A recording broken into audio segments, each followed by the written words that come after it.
Hi යාළුවනේ ඉතින් ඔයගොල්ලන්ට හොඟ දවසකින් වීඩියෝ එකක් අරගෙන එන්න බැරි වුණා. ඉතින් මුලින්ම ඔයගොල්ලන්ව මගේ channel එකට සාදරයෙන් පිළිගන්නවා. ඉතින් යාළුවනේ අද මම අරන් ඇවිල්ලා තියෙනවා ගෙදරදීම ලේසියෙන්ම නාන කතා හදාගන්න විදිය. ඉතින් මේක කඩෙන් ගන්න නාන කතා වගේ නෙවෙයි. අපි මේවා ගෙදර හදාගත්තට පස්සේ මේ වගේ මාරවලහක් තියෙන්න. ඉතින් අපි බලමු මේක හදන්න ඕනේ කරන්නේ මොනවද කියලා. මම මේක හදන්න අරගෙන තියෙනවා බිත්තරයක්. ඒ වගේම පාම්පිටි ග්‍රෑම් 250ක් අරන් තියෙනවා. ඒ වගේම එක්ස්ට්‍රා ග්‍රෑම් 50ක් අරන් තියෙනවා. ඒ වගේම සීනි ග්‍රෑම් 120ක් අරන් තියෙනවා. තව අපිට මේකට ඕනේ කරනවා බේකින් පවුඩර් තේ හැඳ දෙකක්. මම මුලින්ම භාජනයකට මේ එක්ස්ට්‍රා ග්‍රෑම් 50 දාගන්නවා. ඊට පස්සේ මම මේකට දාගන්නවා සීනි ටික. ඉතින් මේ සීනි ග්‍රෑම් 120 අපි මේක කුඩු කරලා තමයි දාගන්නේ. ඉතින් ඕගොල්ලන්ට මේක බීටර් එකකින් උනත් කරගන්න පුළුවන්. බීටර් එකකින් කරගන්න නම් ඕගොල්ලෝ සීනි ටික කුඩු කරලා දාන්න ඕනේ නැහැ. ඉතින් ඕගොල්ලෝ මේක විස්ක් එකක් මාර්ගෙන් කරනවා නම් ඕගොල්ලන්ට මේක කුඩු කරලා දැම්මොත් එහෙම ලේසියි. මම ඊට පස්සේ මේ දෙක හොඳට කලවම් කරගන්නවා මුලින්ම. ඉතින් මේ වගේ ප්‍රමාණයට නිකන් කලවම් කරගන්නවා. ඊට පස්සේ මම මේකට දාගන්නවා බිත්තරේ.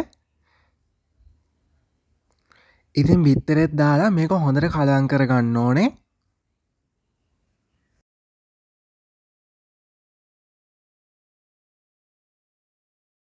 ඉතින් මෙන්න මේ වගේ ප්‍රමාණයට නිකන් තමයි අපි මේක කලවම් කරගන්න ඕනේ. ඊළඟට මම මේකට දාගන්නවා පාන් පිටි ග්‍රෑම් 250. ඉතින් පාන් පිටි ටික දාගද්දි ඕගොල්ලෝ අනිවාර්යයෙන්ම මේක හලලා දාගන්න. පාන් පිටි ටිකක් දාලා මේක ආයෙ හොඳට කලවම් කරගන්න ඕනේ.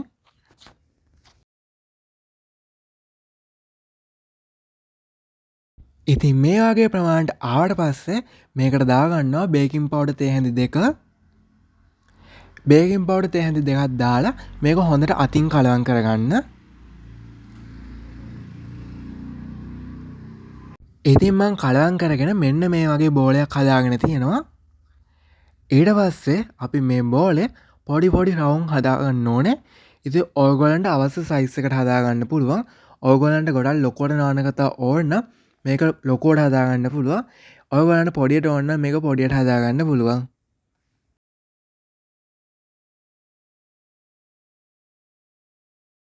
ඔන්න මම ඒ වගේ ඔක්කොම රවුන්ඩ් ටික හදාගත්තා.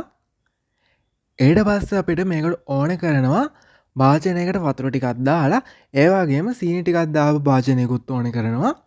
මං ඒ විදිහට හදාගත්තු රවුමක් අරගෙන මේ වගේ අතෙන් අවශ්‍ය සයිස් එකට පැතිලි කරගන්නවා. ඊට පස්සේ අපි මේ පැතිලි කරගත්තු නාන කතාව මේ වතුර භාජනයේ පොඩ්ඩක් ගාවන්න ඕනේ. අපි මේක වතුර ගාවන්නේ අපි මේකේ දාන සීනි ටික හොඳට හිටින්න ඕන හින්දා. ඊට පස්සේ මේ විදිහට සීනි භාජනය දාලා සීනි ටික අතුල්ලලා ඔයගොල්ලන්ට මේ නාන කතාව ගන්න පුළුවන්. මේ විදිහට ඔක්කොම නාන කතා ටික කරගන්න. දැන් මං මේ විදිහට ඔක්කොම හදාගත්තු නාන කතා ටික සෙල්සියස් අංශක 180ට ප්‍රීහීට් කරපු oven එකට දාලා බේක් කරගන්නවා. ඉතින් මේක සාමාන්‍යයෙන් බේක් වෙන්න විනාඩි 20ක් වගේ යනවා. ඒක ඔයගොල්ලන්ගේ oven එකෙන් oven එකට වෙනස් වෙන්නත් පුළුවන්. ඉතින් මේ තියෙන්නේ මං ඒ විදිහට බේක් කරගත්තු නාන කතා ටික. ඉතින් ඔයගොල්ලන්ට පේනවා ඇති මේක කඩෙන් ගත්තටත් වඩා ලස්සන පෙනුමකට තියෙනවා. ඉතින් බලන්න මේක කඩුවට පස්සේ අතුලත් හොඳට ලස්සනට තියෙනවා. හොඳට මේක හැදිලා තියෙනවා. ඉතින් ඔයගොල්ලන්ට තවත් මේ වගේ පොඩි වීඩියෝ වලින් රස කෑම හදාගන්න ඉතින් බලන්න ඕන. මගේ channel එක subscribe කරලා like එකකුත් දාන්න.